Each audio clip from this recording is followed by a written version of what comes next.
Good morning, folks. Getting right into the RSOE alert map, where Kentucky saw a mass carp death in Harlan County.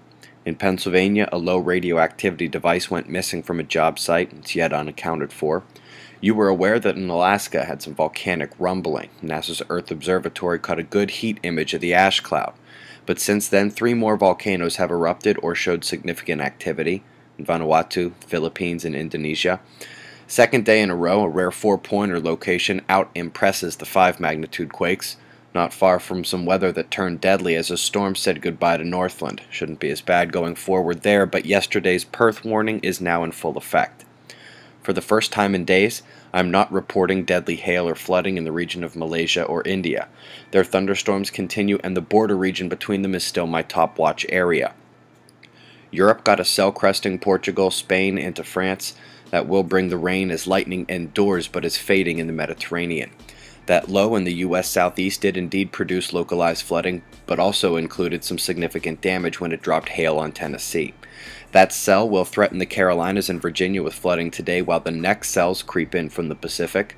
You'll notice NOAA says the severe weather could return tonight just north of Texas there, and the low is already drawing moisture, heat, and energy north from the Gulf of Mexico to create that instability for tonight. The GOES X-ray monitor shows a lull in solar activity. The sun had bounced back from 18 months of nearly uninterrupted and unexpected quiet during the solar maximum, but she's back there today. The big guys down south are still quiet, but it's a trio now with the new group just north of the center between them. Up north, the region that popped the M5 flare days ago has decayed to almost nothing since catching a glimpse of Earth, and in the southeast, they still need to get their act together. 4 days ago, a dark coronal hole had just set its solar wind stream our way. Yesterday, we said the impact was taking place. Today, the ACE solar wind metrics are holding at those high numbers, so let's go to SOHO solar wind data to check it out over a longer time scale.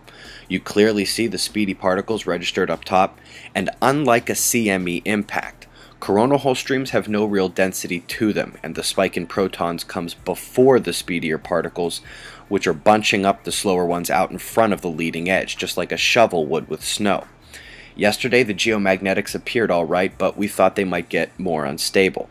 Well, that did indeed happen, but only to a slight degree. Magnetometer shows minor disturbances to the shield with some minor plasma penetration into the ionosphere.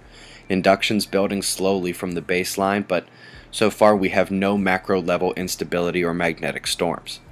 The most fickle umbral field of the year kept changing her mind yesterday, popped back open in an Earth-facing position. You will remember that we have Mars and Mercury headed in to conjoin. Keeping both in mind, folks, we are approaching the end of this major watch, and we have seen no significant quakes. The last big one was the last day of the last watch, April 26th. The umbral field and coronal hole faced Earth on May 3rd, and we called for a major watch going forward.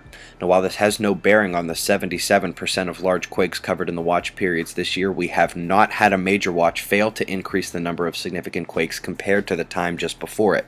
Been 6 for 6 so far, but another 4 or 5 days of quiet, and this will be our first failure of 2013. Lastly, we got NASA's endless spiral claiming a minor CME is headed in to give a glancing blow to Earth.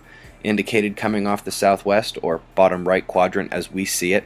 I'll leave you with shots of our star, and if you haven't seen the trailer for the film coming out May 18th, just Google how to watch the sun. Eyes open, no fear. It's 6:45 a.m. Eastern Time, and that's the news. Be safe, everyone.